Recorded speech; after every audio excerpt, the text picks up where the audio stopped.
Esse é mais um episódio do nosso podcast E depois de você se posicionar, de você ser quem você é, de você escolher o que você faz, o que acontece? Hoje eu tô aqui com uma estrategista digital, mas antes dela ser estrategista, ela passou por um processo de sair da área de saúde para voltar, para ir para a área de marketing. Eu tô muito feliz de ter ela aqui comigo, porque é cliente da casa, e trazer essa cliente aqui, gente, vai ser um boom na mente da gente, trazer conhecimento para vocês, não só para vocês, tá? Para mim também.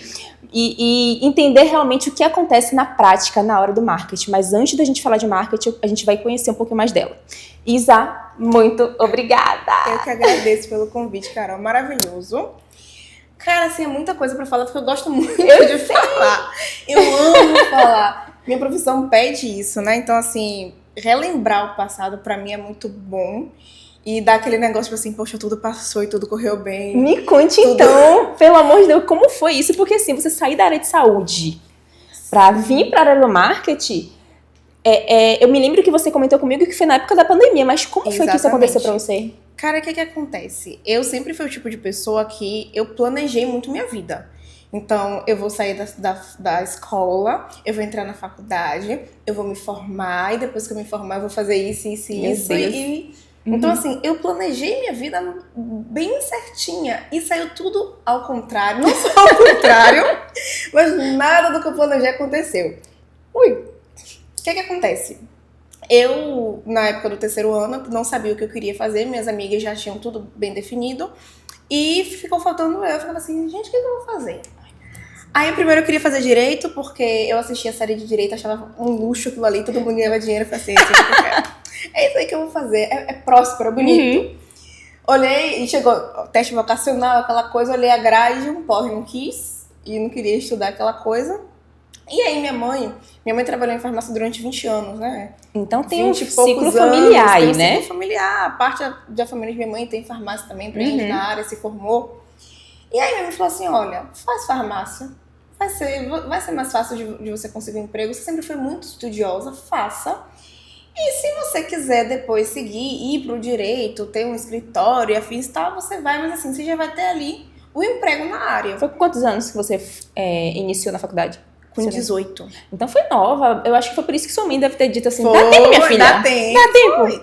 Eu saí da faculdade, da escola, sim. Fui pro cursinho, mas eu passei com a nota da escola. Eu entrei no segundo semestre. Meu Deus! Aí eu passei no vestibular, entrei na UFBA em 2018. Ainda foi UFBA, né? Ainda foi UFBA, não. Eu tinha... agora não tanto, mas antes disso de, tipo, tem que ser faculdade pública e tudo mais, pegou tanto. E minha mãe, ela se esforçou muito pra pagar a escola pra mim, né? Então, assim, poxa... eu sabia que mesmo eu trabalhando, eu ia ter alguma ajuda dela de algum nível. E minha escola toda fazia UFBA. Então, tipo, poxa, eu tenho que entrar. Não só por mim, mas assim, pra honrar esse esforço feito. Que coisa, Isa. Eu fico muito impactada, porque quando eu ouço essas histórias assim, né, de você se esforçar para poder fazer algo, e principalmente quando está ligado à formação, né, você se forma. Quando eu tiro pro meu lado de cá, que formada em arquitetura, porque eu vi o quanto existia esforço dos meus pais para poder fazer as coisas acontecerem, eu precisava realmente estudar para poder me empenhar na faculdade, mas você fez isso pensando em sua mãe, ou você fez isso pensando no que você poderia ganhar além da formação ali? Cara... Ao longo do processo, eu falei que eu ia me formar porque a faculdade não é mais do que eu, a UFBA não era mais que eu, então eu ia sair. Uhum. Só que minha formação foi muito mais uma realização pessoal da minha mãe do que minha, porque eu via que ela merecia ver aquilo ali acontecendo, foi muito esforço, foi abrir mão de muita coisa. Então, poxa, eu falei assim, não, eu tenho que sair, eu tenho que formar. Honrar isso, exatamente, honrar essa coisa. Só que, antes de entrar na UFBA, eu saí, né, tinha, acho que 8 vagas na época, no primeiro semestre. Eu fiquei na 15ª posição. E aí, beleza, eu nem sabia que tinha segundo semestre. E aí, eu consegui 100% de bolsa na FTC. Aí, minha mãe, você vai, eu não vou. Meu Deus, o quê? Eu não acredito. Você vai, eu não vou. Minha mãe vai fazer universidade pública, eu vou passar, eu não vou. Meu aí Deus. Ela, você vai, eu não vou. Você vai, eu não vou, eu não vou. Fazer o quê? Eu não vou. Meu Deus. Aí ela olhou pra minha cara no fundo do meu olho e falou assim, olha, eu pago o cursinho pra você, mas se você não passar, é você por você mesma, porque eu não te dou R$1. Tá, eu vou passar. Cagada de medo. Meu Deus. Cagada de medo. Eu tremi na base ali, mas firme. Só que aí, meu segundo semestre, e eu não precisei, né, Meu Deus. prestar mais o vestibular. Mas assim, a UFBA, ela não foi só em relação à faculdade. Porque o vestibular é muito você com você mesmo. É você que tá fazendo a prova, é você que tá se testando. Então, assim, eu sabia que eu tinha um conhecimento, eu queria ir fazer, no final deu certo. Que bom. Se não desse. Por favor, né? Mas assim, quando você passar por uma universidade pública, você passou por alguma greve? Passei, antes de me formar, um pouquinho antes, eu peguei a greve. Pegou, não foi? Ainda tem esses percalçozinhos, né? Prolonga um pouco mais a sua estadia na faculdade. Sim. Quando você se formou, foi 2020? Isso, foi o ano passado. 2025? Sim, em março do ano passado. Fechou a faculdade de 2025, então formada. Isso. 2025. Mas você antes já tinha entendido que precisava ir para um outro lugar. Já, menina. Teve a pandemia em 2020. E o que acontece? De 2018 a 2020, eu era aquela aluna que precisava estar ali na média, na estrutura, porque a faculdade ela exige muito isso de você. Uhum. A UFBA, ela é muito... não sei bem a palavra, mas assim, ainda é uma faculdade muito metódica. Sim. Muita coisa, assim. Então, por isso que muitas pessoas não conseguem trabalhar enquanto estão na UFBA. Aí não é só metódica, é sacanagem mesmo. Mas muita gente não consegue trabalhar, por quê? Porque demanda muito, né? Demanda muito. Não só do ensino, mas, por exemplo, você tem aula segunda às 8 da manhã, que acaba 9, e depois sua segunda aula da mesma matéria às 3 da tarde.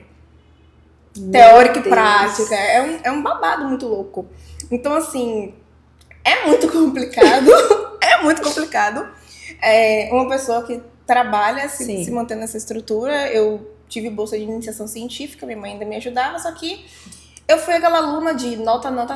Veio a pandemia. O que eu fiz na pandemia? Eu vou estudar as matérias. Porque todo mundo achando que ia ser 15 dias, né? De coisa. Vou estudar as matérias. E vou chegar, tipo assim, quando voltar, abrir tudo e voltar zerada. E vou voltar do zero, porque eu tinha matéria acumulada, aquela coisa.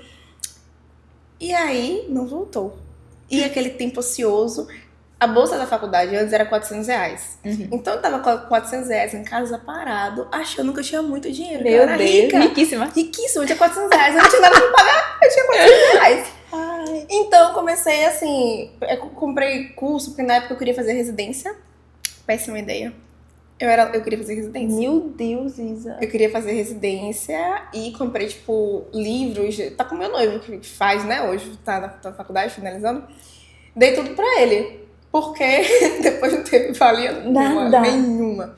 Mas eu comprei cursos, fiz aquele negócio de que é gratuito, nem lembro, acho que era UnaSUS, comprei um bocado de coisa e fui fazendo. Só que, poxa, chegou uma hora e eu falei assim, puta chata, né? Em volta, não tenho mais nada pra estudar, não tenho mais nada pra fazer. Que porra, que perturbação. Aí, beleza. Passando na internet, vi curso. Eu entrei na faculdade porque eu tirei uma nota muito alta na redação.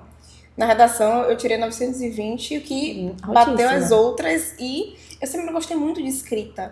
Então, eu lembro que minha professora, ela falava assim, faz uma introdução no quadro de redação para dar um exemplo. Eu criava muito rápido. Nossa! Eu sempre tive esse tino com escrita muito rápido. Só que eu nunca pensei que isso pudesse ser uma profissão, que eu pudesse ganhar dinheiro escrevendo. Eu só sabia que aquilo ali podia me botar na faculdade. De resto, depois isso se perdeu. As coisas vindo, passando. Isso foi em 2021. Eu vi um curso de social media, de marketing de uma forma geral, de crescimento no Instagram, e tinha de social media também. Eu comprei esse curso. Por que, Isa? O que foi? O que passou nada nessa? Pra fazer. Eu ia fazer o quê? Eu tava com R$400, que pra mim era muito dinheiro. Meu Deus, esses riquezas. R$400 rendendo ali. Rendendo, eu tava rica. Pra mim, eu tava rica. Então, eu tava com muito dinheiro. Eu falei assim, poxa, gostei disso aqui. E também tinha um marketing muito forte falando em relação a ganhar dinheiro. Mas eu nunca pensei nisso substituir o que eu já fazia. Eu pensava só que ia ser ali um quê a mais pra eu estar ali naquele momento, ganhando uma renda naquele momento. Beleza. Fui, curso, mas nada.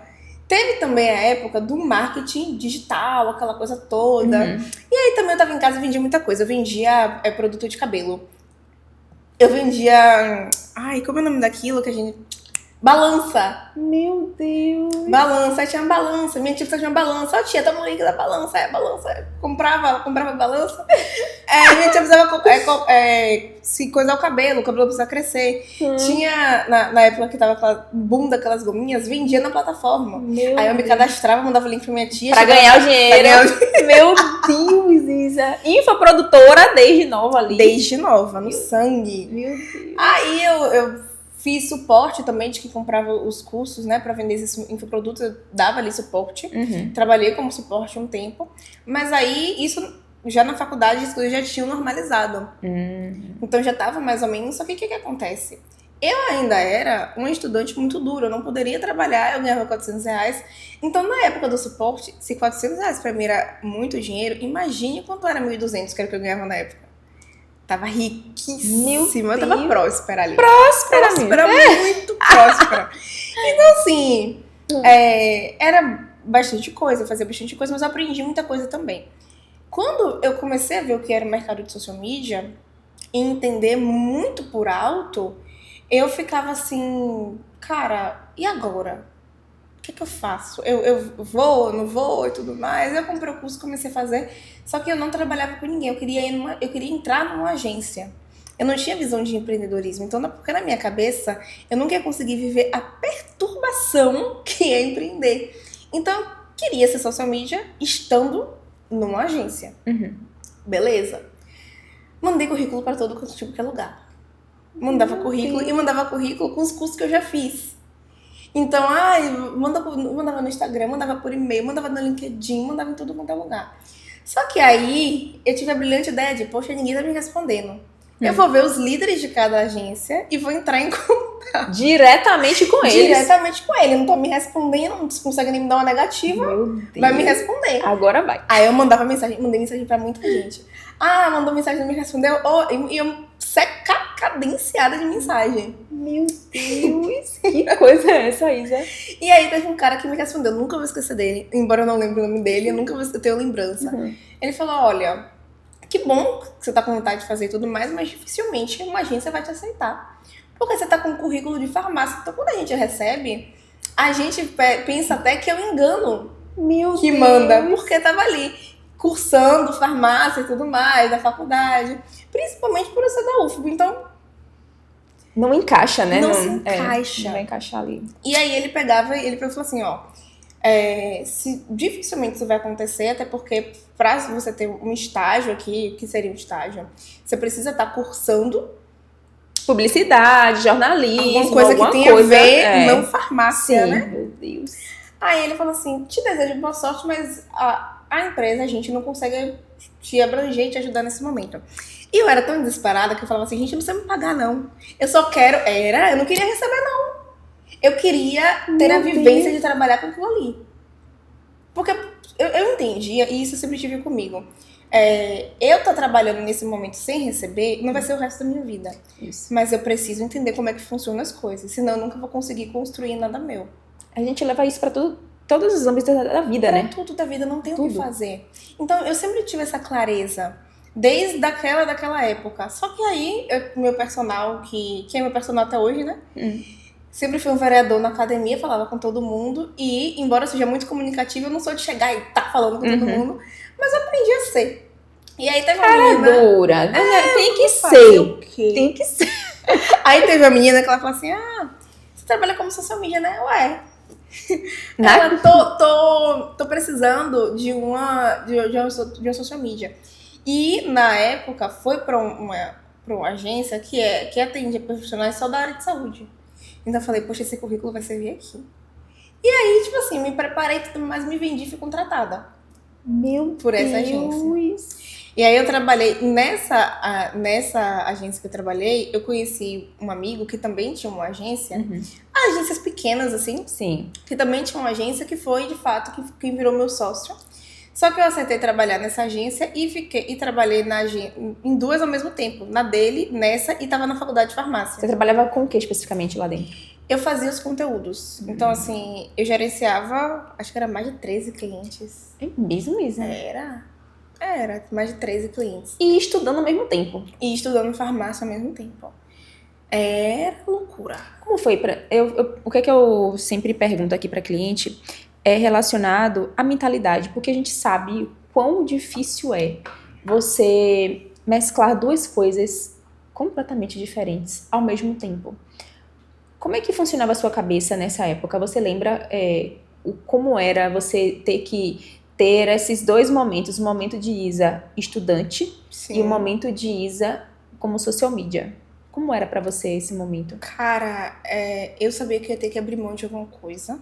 Eu não poderia abrir mão da faculdade e eu não poderia abrir mão do Isa Social Media. Então eu abri mão da minha sanidade mental mesmo. Meu Deus, que loucura. Alguma coisa ia rodar, como dizem. Uhum. Foi isso que rodou. Mas assim, até porque chega um momento na faculdade que eu tava lidando ali com um paciente real. Então, teve nos últimos momentos, tinha uma matéria que era farmácia clínica, era no Hospital das Clínicas aqui. E eu pegava o caso de um paciente real e eu tinha que criar um plano de cuidado pro caso daquela paciente. Eu não podia negligenciar isso. Uma pessoa que estava ali, de fato, estava doente, estava para ser cuidada, eu tinha que apresentar isso para uma equipe.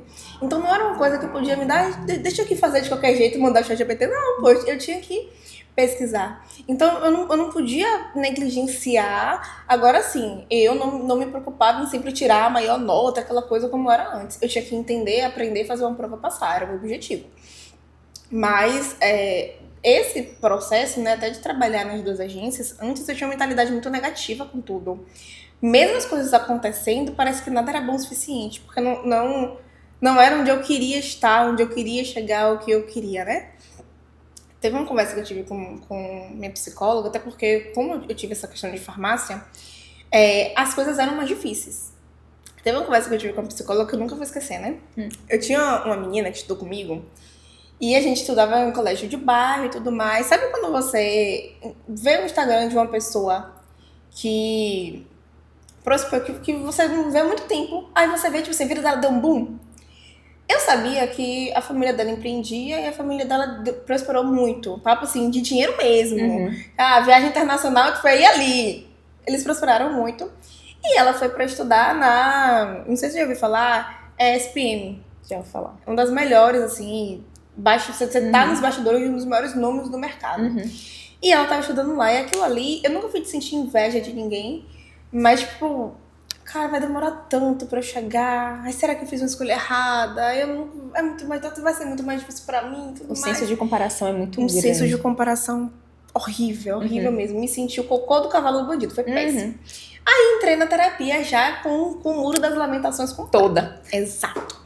E me lamentando pra psicóloga, ai, porque é mais difícil pra mim, tudo mais a psicóloga. Mas é mais difícil pra você. Mas o que você vai fazer com isso? É mais difícil pra você. Só que a sua vida hoje é mais fácil pra alguém. Tem uma pessoa que queria estar no lugar que você tá. Tem uma pessoa que queria trabalhar na área que se encontrou e não está. Então, ela disse com palavras muito bonitas e muito refinadas. Deu um tapa na sua cara, né? Deu um tapa na minha... Bem leve, uma coisinha leve, assim, então, minha querida, Deu um tapa na minha cara. Basicamente, ela disse, você vai querer resolver ou você vai continuar reclamando pra que as pessoas sintam pena de você? Que eu não vou sentir pena de você. Com um jeitinho muito leve. Leve, meio. Linda, na nuvem, tá na nuvem fofa. Ela ali falando. Porque aquilo ali vai falar, pô, é verdade. Desde então, eu mudei muito minha mentalidade. Não de, tipo assim, às vezes eu tenho momentos tipo, ai, meu Deus do céu, que saco. Ai, quem não? Empreender é isso aí. Mas eu parei de olhar as coisas como se tudo fosse muito mais difícil pra mim. Porque a vida é difícil pra todo mundo.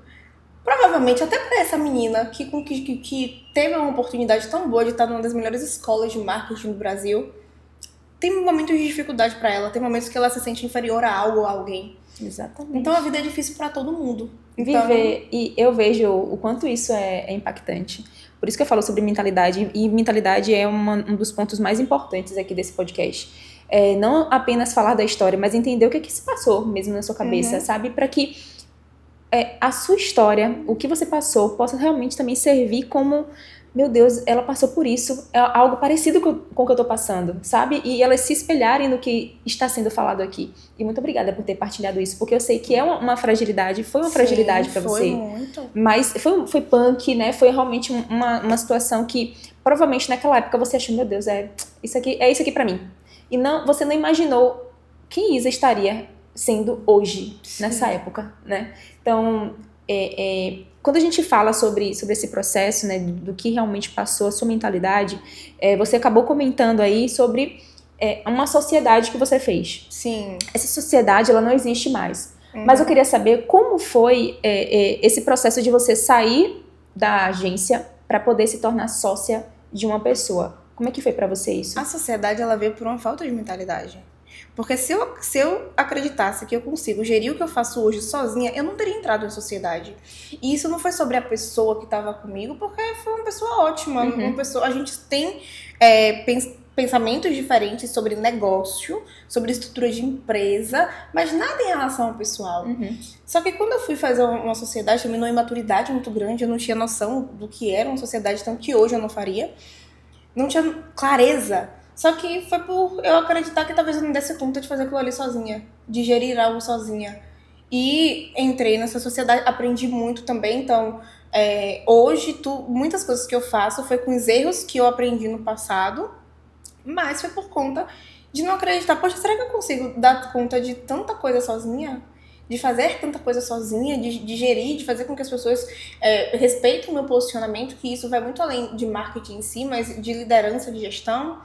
Então, aquilo ali, essa questão com a sociedade veio muito por esse lado. Perfeito. E falando em números aqui, porque eu gosto muito de falar sobre isso, trazer números pra gente aqui é interessante. Sim. Você me falou que quando você saiu da sociedade, você saiu, sim, gente, sai da sociedade. E agora, não tinha um plano B pra poder realmente colocar e dar o start nisso aí. O que aconteceu? Conte pra gente aqui. O que aconteceu em números pra você? Qual foi a mudança que teve? A gente se separou tranquilamente. Então, quando a gente se separou, a gente fez divisão de cliente. Só que eu sempre fui o tipo de pessoa que eu gosto de fazer meu trabalho, assim, que seja visualmente bonito. Sabe? Bem feito. Estética, né? Estética. Eu gosto do bem feito. Quando a gente finalizou, tivemos a divisão dos clientes. Só que teve clientes que estavam acabando o contrato. E aí a gente finalizou de acordo, tipo assim, ó, tem X clientes, eles pagam tanto, tem mais que tem afinidade com você, tem mais afinidade comigo, pronto. O que acontecia depois era problema de cada um. Então Sim. Teve cliente que finalizou com a outra parte, que finalizou comigo e afins. O que eu ganhava no final, acabava que não tinha lucro. Porque eu tinha que pagar um designer, porque eu sou... E a gente vai entrar nisso. Eu sou estrategista, eu não sou designer. Eu pagava edição, porque eu não sou editora de vídeo. Perfeito. Então, eu falava assim, poxa, eu tenho que fazer isso. Então, eu saí do zero. Viu? Zerada. Aí eu falei assim, pô, senhor, tá nas suas mãos. Se você que me deu, então resolva. É bom, né, ter Jesus na vida? Não, é muito bom ter Jesus, porque você joga tudo na conta dele. Ó. É isso. Resolva você, problema seu. E aí, o que aconteceu? Tinha uma designer que já prestava serviço pra gente. Eu gostava muito do trabalho dela, da forma dela lidar.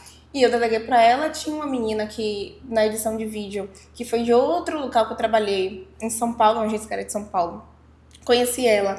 Peguei ela também, criei um grupo, agora somos um time. Meu Deus, né, rapaz? Agora somos um time. E aí eu comecei a ir atrás de cliente, prospectar pessoa, ver ali clientes, ainda de uma forma, não com a mentalidade de estrutura de hoje, mas entendendo, poxa, eu quero ter mais clientes, eu preciso ter mais clientes, quanto eu preciso aqui para pá. E quando foi que isso aconteceu? Quando foi que você saiu dessa sociedade para poder estar sozinha? Quantos meses tem isso, mais ou menos? Tá. Eu saí em junho, vai fazer um ano, inclusive. Na época, mais ou menos, de São João ali, não tinha dado esse recesso ainda. E aí, em julho, eu comecei meu Deus, vou atrás de cliente, vou fazer e tudo mais. Eu comecei a prospectar pessoas. Isso você estava terminando a faculdade? Eu estava terminando a faculdade. Eu não tinha... Não, já tinha terminado. Tava esperando só a formatura. Já tava... Não, eu tinha formado em março. Eu fiz tudo em março de 25. Aí já tava... Nossa, Isa. Já tava mais ok, né? Mas eu já tinha definido que eu não queria voltar pra farmácia, então não tinha um plano... Eu só tinha eu e Deus. Não, peraí. Antes da gente ir... Ai, meu Deus. Que parece muito louco, né? E quando foi... Porque eu lembro que você fez muito, não somente por você, mas por sua mãe também. Uhum. Como foi que ela aceitou isso? Cara, minha mãe é muito engraçado porque antes de eu passar na UFBA, minha mãe ela já acreditava. Minha mãe sempre acredita em tudo que eu fiz, então ela sempre me apoiou muito. Que maravilha. Eu nunca tive essa questão de tipo, eu não sei como. Tanto que isso era um problema, né? Eu falava, eu tava prestando vestibular e as pessoas falavam comigo como se eu já tivesse passado.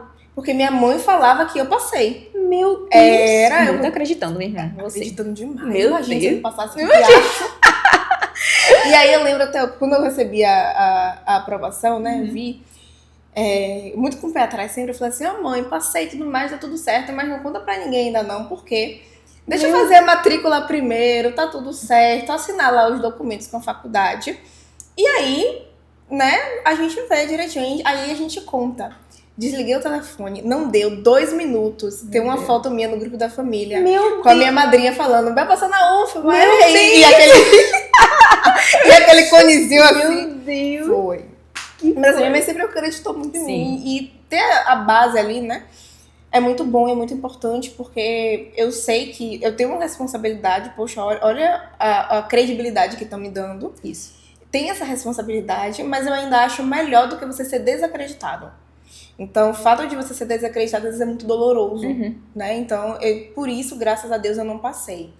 Quando eu finalizei a sociedade, foi em junho, comecei em julho mesmo, e eu orava muito. Eu falei assim, Senhor, eu preciso fazer dinheiro, porque eu preciso conseguir me manter, manter a minha casa, né?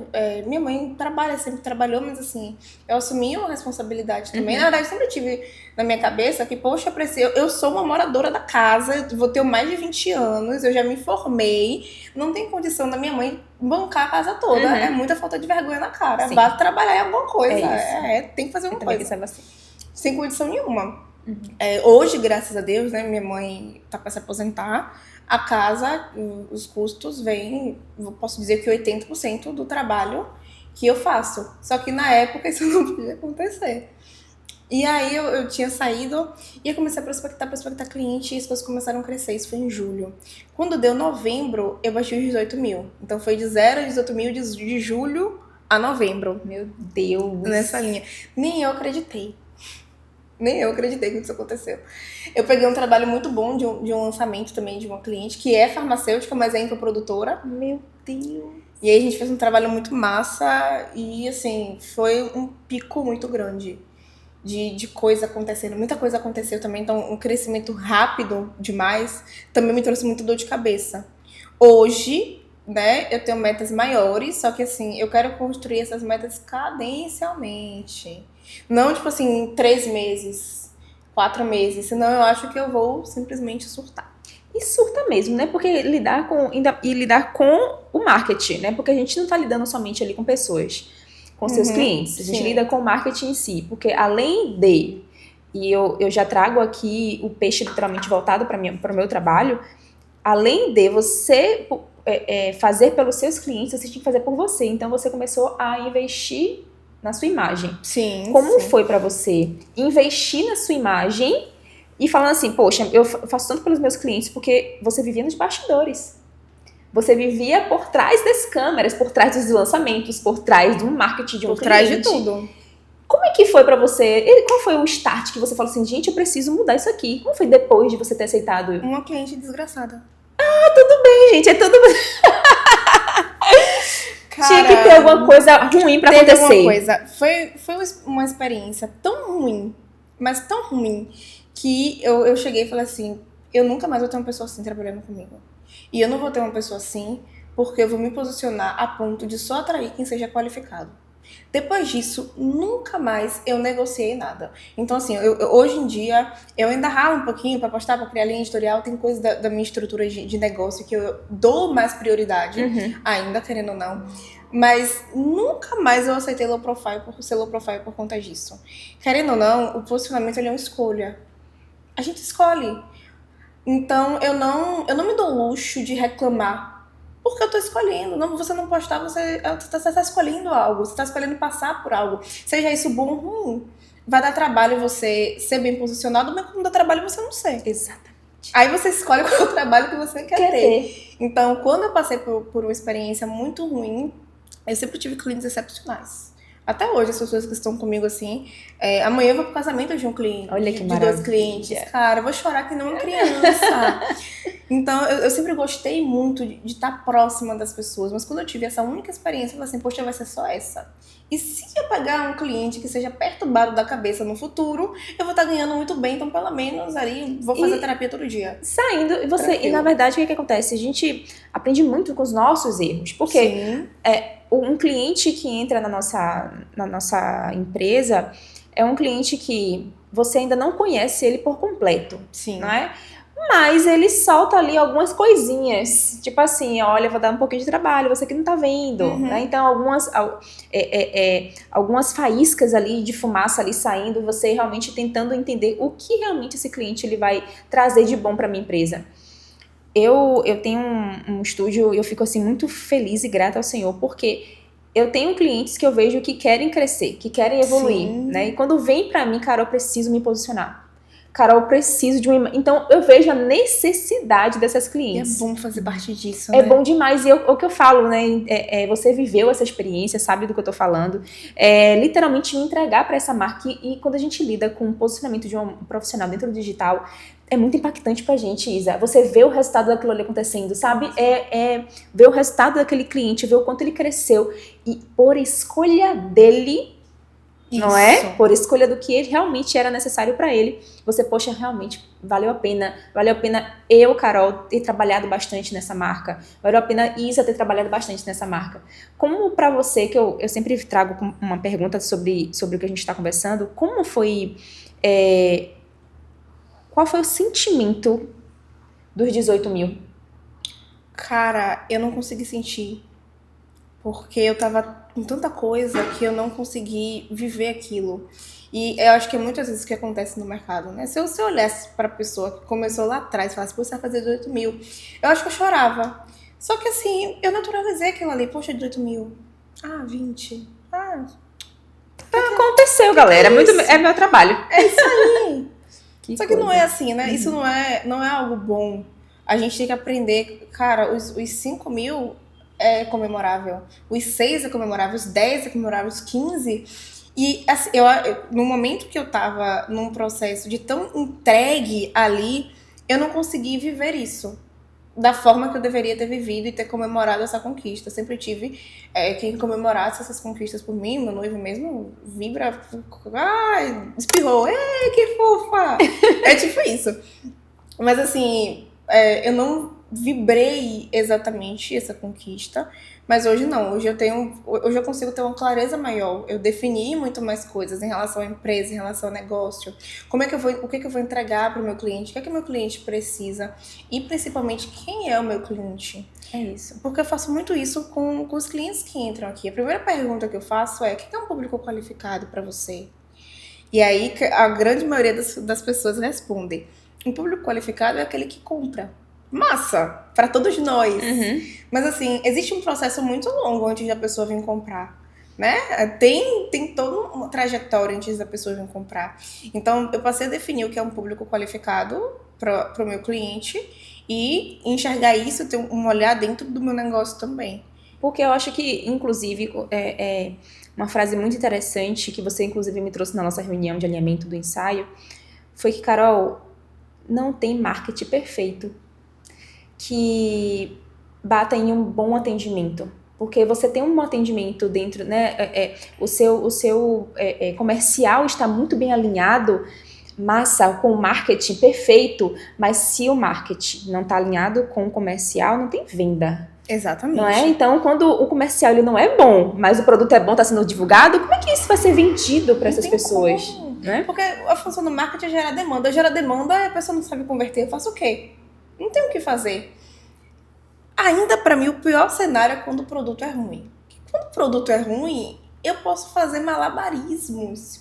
Hoje em dia, eu sou muito tipo de pessoa, eu defini isso para mim, que eu prefiro muito, muito mais descansar no Senhor tranquila do que tá fazendo os 30, 50 mil. Todos os freelancers que eu trabalho hoje têm um produto muito bom, então entrega muito boa.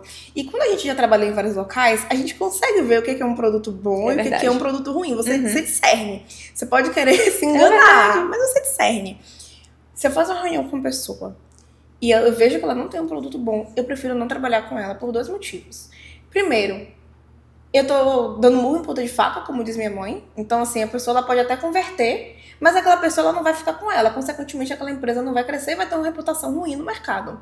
Então, eu tô ali perdendo meu tempo. Por mais que eu esteja ganhando o dinheiro, eu vejo muito... Eu não larguei... Eu converso isso com as pessoas direto. Eu não larguei farmácia à toa. Eu me dediquei... Foram o quê? 6 anos, basicamente. Então, eu preciso ter um propósito por trás da minha profissão. Então, o crescimento das pessoas, ver as coisas acontecendo.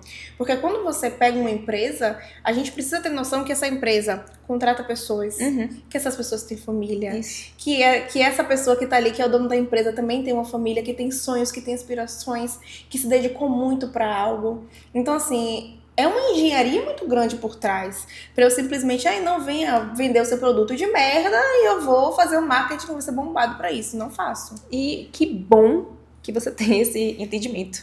Porque não são todas as pessoas que trabalham na área do marketing que têm esse tipo de entendimento. Eu entendo que para quem está iniciando nesta área, pegar qualquer cliente ali por conta do valor que vai entrar... Gente, é super válido, a gente não tá desmerecendo isso, né? Sim, muito pelo contrário. Não. Mas é só realmente para uma pessoa que já tem uma certa clareza, né? Do que realmente precisa e do que quer.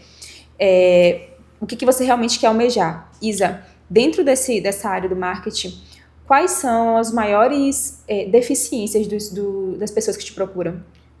Rapaz, das pessoas que me procuram, vou falar dos clientes das pessoas de uma forma geral. Que precisam, as pessoas não se conhecem.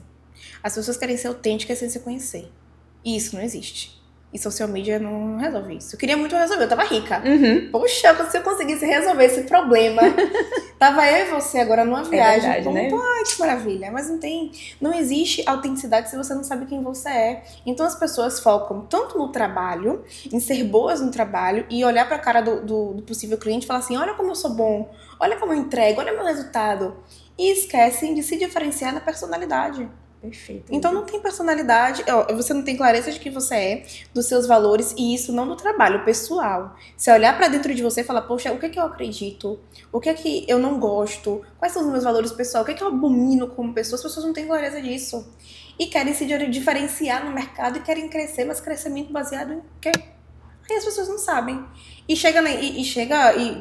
marketing, cada um fala uma coisa. Aí fulano fala que você tem que postar tal horário. Aí fulano fala que você tem que ser assim. Aí fulano fala que a autoridade você vê isso. E a pessoa fica com a cabeça assim, ó. Assoberbada de informações. Sim. Obesa de informações. Então, o primeiro ponto é a questão do autoconhecimento. As pessoas não se conhecem e isso aí é uma das piores facadas. Porque se você não sabe pra onde você tá indo, você aceita ser que nem todo mundo. É isso. E se Carol é fotógrafa? Eu sou fotógrafa. Eu e Carol, a gente tem o mesmo serviço. A gente entrega a mesma coisa. Eu e Carol trabalham bem. Porque é uma coisa que eu falo pro cliente. Quem trabalha mal não é teu concorrente. Teu concorrente é a pessoa que trabalha bem, que entrega bem, que faz tudo bem. Essa pessoa você pode pensar em chamar de concorrente. Se eu e Carol tem uma entrega de ponta a ponta, o público vai olhar pelo quê? Pelo preço. Pelo preço. Eu não tenho por que me identificar com Carol. Carol tá mostrando a foto dela apenas. Eu vou olhar o quê? Eu vou olhar o preço. E aí a pessoa vai, consequentemente, por mais em conta. Tá vendo que a qualidade, né, é a mesma? O preço é interessante a gente falar de preço, porque quando a gente vai viver o marketing, viver o posicionamento digital, viver o brand, né, da marca, quando a gente vai viver isso, a gente pensa muito vou fazer vários orçamentos. Sim. Vou ver o que a pessoa entrega, vou tentar ver a estética dessa pessoa, vou tentar ver ali o que a pessoa posta no Instagram. Isso para qualquer área, né, que a gente quer contratar. Sim, qualquer pessoa que a gente certeza. queira contratar. Tá, mas quando a gente vai ver o preço, fulano de tal, que tem uma mesma estética, uma estética maravilhosa, incrível, linda, cobra, vou dar números aqui, R$500. Mas fulano de tal, que não tem uma estética tão boa assim, que entrega a mesma coisa, mas a estética não é tão boa, cobra 1.000. Qual é a diferença dessas duas coisas? Normalmente, quando as pessoas elas veem somente a estética, elas falam assim, ai, que bonitinho isso aqui, nossa, é incrível, então vou pagar aqui R$500 e tá tudo certo. Quando a gente vai pra pessoa de R$1.000, o que essa pessoa de R$1.000 entrega? Ela já chama você pra uma reunião de elemento, vamos conversar, eu quero te ouvir.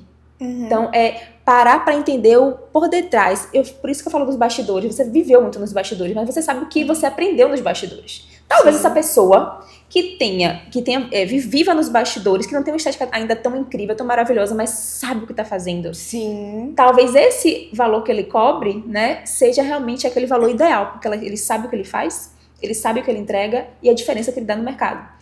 E eu queria ouvir de você, dentro dessas duas personalidades de profissionais, você pode inclusive trazer para sua área, tá? Como estrategista, qual é hoje uma diferenciação que você imagine ter no mercado?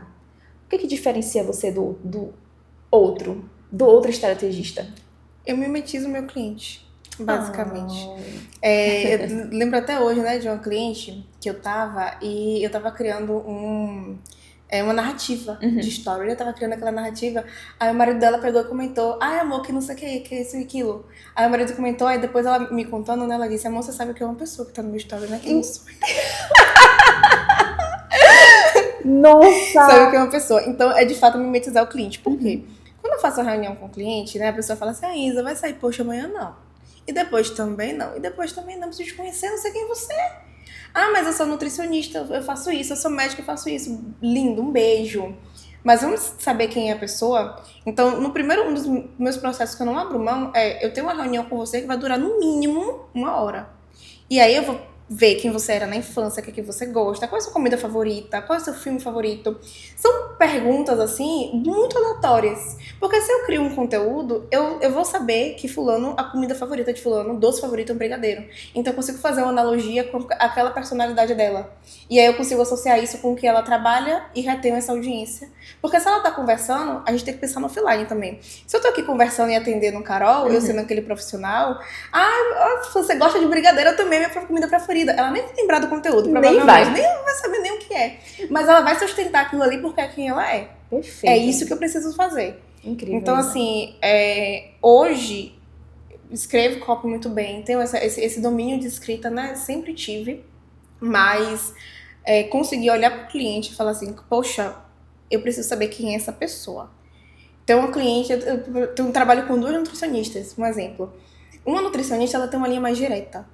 Ela não é aquela pessoa que vai te falar assim, tá tudo bem, que isso, que aquilo. Ela vai dizer, a gente é adulto, a gente faz o que precisa ser feito.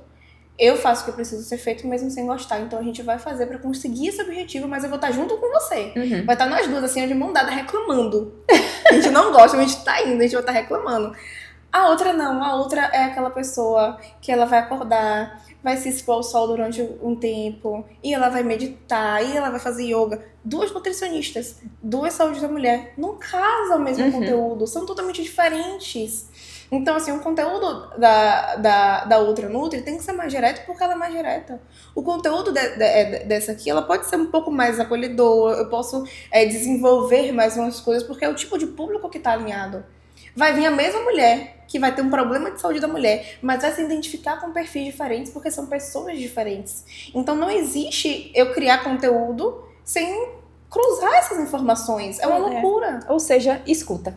Escutar. As pessoas perderam o tino. Perderam o senso. E é isso aqui. A inteligência artificial veio literalmente para trazer, para ser uma aliada da gente, né? É um aliado. Mas usar com sabedoria. Eu peguei um bode de IA muito grande, meu Deus do céu. Mas e eu gosto de IA. Eu acho que ela deixa o nosso trabalho mais rápido. Rápido, isso. E eu acho maravilhoso. Mas por que eu peguei um bode de IA muito grande? As pessoas parecem que querem... que não querem pensar. Não querem mais pensar. E querem colocar tudo pra IA fazer e resolver. E fica uma merda. É isso. Aí eu vi e todo mundo parece que fala a mesma coisa. Você percebeu? Parecendo a mesma coisa. Eu falei, gente, a gente identifica na mesma hora. A gente que já trabalha ali, a gente identifica o que é um chat GPT. E aí eu fico pensando, não é possível que você não tenha nada a entregar além disso. Você não tem uma história de vida. Você não tem uma coisa que você passou na sua vida que merece ser compartilhada e associado com o que você trabalha. Tudo é resumido ao chat GPT que vai falar, não é isso, é presença, é acolhimento. Jura que você só tem isso pra entregar? Eu não acredito. É isso. Isa, eu fico assim, que conversa boa, meu Deus. Ai. Eu tenho uma pergunta para te fazer, uma pergunta um pouco mais profunda, mas eu quero muito que você consiga também responder essa pergunta. O que você falaria para Isa de um ano atrás? Um ano só, um ano. Confia que você consegue. Vai dar certo. Vai ser difícil. Você vai duvidar de você muitas vezes, mas vai dar certo. Porque você sabe fazer o que você tá fazendo. Que coisa, Isa. Isso é surreal. Que coisa. Obrigada por você ter compartilhado comigo e com a gente a sua história. Muito obrigada, de verdade. Eu que agradeço pelo convite, maravilhoso. Eu amo falar de marketing. É muito bom, assim, conseguir trazer um pouquinho dessa visão em uma sociedade que tá tão corrompida, digamos assim, pela inteligência artificial, pelas coisas que o outro estão falando, que esqueceu de olhar para dentro de si e por isso não consegue criar, se diferenciar e acabam achando que são ruins, quando na verdade o problema tá em não conseguir se olhar. Então é muito bom conseguir falar disso e trazer isso de uma forma mais livre, né? Gente, eu vou trazer isso aqui outras vezes. A gente vai falar sobre outros assuntos. Eu quero muito entrar nessa área de marketing, falar sobre cliente, falar do que realmente era importante pra gente. Mas vocês entenderam aqui um pouquinho da história de Isa, que eu fico muito feliz que você esteve aqui com a gente durante esses minutos aqui. E se você quiser saber mais um pouquinho de Isa, eu vou deixar o arroba dela aqui na descrição desse vídeo. Então siga, acompanhe o Instagram dela, que tá uma delícia de assistir, porque afinal de contas, teve ensaio novo. Uma mulher posicionada visualmente. Então é isso, gente. Toda quinta-feira, às 19 horas, aqui no nosso canal. Um beijo e até a próxima. Tchau!